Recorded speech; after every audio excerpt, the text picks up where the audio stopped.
ಬೆಂಗಳೂರಿನ ಬಾಂಬ್ ಬ್ಲಾಸ್ಟರ್ನ ಪ್ರಕರಣದಲ್ಲಿ ನಿನ್ನೆ ದಿನ ತೀರ್ಥಹಳ್ಳಿಯಿಂದ ಸಾಯಿ ಪ್ರಸಾದ್ ಅನ್ನುವಂಥ ಬಿಜೆಪಿ ಕಾರ್ಯಕರ್ತನನ್ನು ಎನ್ಐಎ ಕರ್ಕೊಂಡು ಹೋಗಿತ್ತು ವಿಚಾರಣೆಗಾಗಿ. ಅದರ ಬಗ್ಗೆ ಸಾಕಷ್ಟು ಪ್ರಚಾರ ಆಗ್ತಾ ಇತ್ತು. ಒಬ್ಬ ಬಿಜೆಪಿ ಕಾರ್ಯಕರ್ತ ಎನ್ಐಎ ಇದರಲ್ಲಿ ಆ ಬಾಂಬ್ ಬ್ಲಾಸ್ಟ್ ಪ್ರಕರಣದಲ್ಲಿ ಸೇರಿದ್ದಾನೆ ಅನ್ನೋ ರೀತಿಯಲ್ಲಿ ಪ್ರಚಾರ ಆಗ್ತಾ ಇತ್ತು. ಆದರೆ ಈಗಾಗಲೇ ಎನ್ಐಎನವರು ಅವನ್ನ ಕರ್ಕೊಂಡು ಹೋಗಿ ಅವನ ವಿಚಾರಣೆ ಮಾಡಿಸಿ ಕಳಿಸ್ಕೊಟ್ಟಿದ್ದಾರೆ.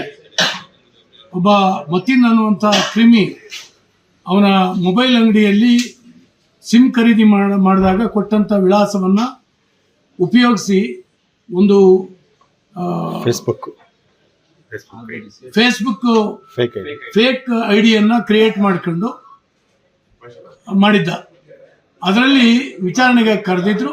ಸತ್ಯಾಂಶ ಎನ್ಐಎ ಗೊತ್ತಾದಾಗ ಈಗ ಕಳಿಸ್ಕೊಟ್ಟಿದ್ದಾರೆ, ವಾಪಸ್ ಊರಿಗೆ ಬರ್ತಾ ಇದ್ದಾನೆ ಅವನು. ಇದಲ್ಲದೆ ಭಯಪಡುವಂಥದ್ದು ಏನು ಅಂದರೆ, ಅವನ ಅಂಗಡಿನಲ್ಲಿ ಯಾರ್ಯಾರು ಸಿಮ್ ಖರೀದಿ ಮಾಡಿದ್ದಾರೆ ಸುಮಾರು 8 ಜನ ಹಿಂದೂಗಳ ಹೆಸರಿನಲ್ಲಿ ಫೇಸ್ಬುಕ್ ಐಡಿಯನ್ನು ಕ್ರಿಯೇಟ್ ಮಾಡಿದ್ದಾನೆ. ಬಹುಶಃ ಇನ್ನೂ 8 ಜನನ ಎನ್ಐಎ ಕರೀಬೋದು ಅಂತ ಕಾಣಿಸ್ತದೆ. ನಾವು ಎಚ್ಚರಿಕೆಯಿಂದ ಇರಬೇಕಾಗ್ತದೆ. ಈ ಕೆಲವು ಅಂಗಡಿಗಳಲ್ಲಿ ಸಿಮ್ ಖರೀದಿ ಮಾಡುವಾಗಲೂ ಕೂಡ ಬಹಳ ಎಚ್ಚರಿಕೆಯಿಂದ ಇರಬೇಕು. ಇವರು ಎಷ್ಟು ದುರುಪಯೋಗ ಪಡಿಸ್ತಾ ಇದ್ದಾರೆ ಅಂತ ಇದರಿಂದ ಗೊತ್ತಾಗ್ತದೆ.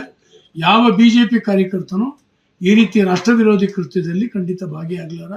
ಹಾಗೇನೆ ನಮ್ಮ ಸಾಮಾನ್ಯ ಕಾರ್ಯಕರ್ತನಾಗಿ ಅತ್ಯಂತ ಒಳ್ಳೆಯ ಜೀವನ ನಡೆಸ್ತಾ ಇರುವಂಥ ಸಾಯಿ ಪ್ರಸಾದ್, ಕೇವಲ ಒಬ್ಬ ಪೇಂಟರ್ ಅವ ಸಾಯಿ ಪ್ರಸಾದ್, ವಿಚಾರಣೆಯಲ್ಲಿ ಸಹಕರಿಸಿ ಆತ ಏನು ಮಾಡಿದ್ದಾನೆ ಅಂತೇಳಿ ಸತ್ಯಾಂಶಗಳನ್ನು ಹೇಳಿದ್ದಾನೆ. ಇದರಿಂದ ಒಳ್ಳೆಯದಾಗಿದೆ. ಆತ ಬರ್ತಾ ಇದ್ದಾನೆ. ದಯವಿಟ್ಟು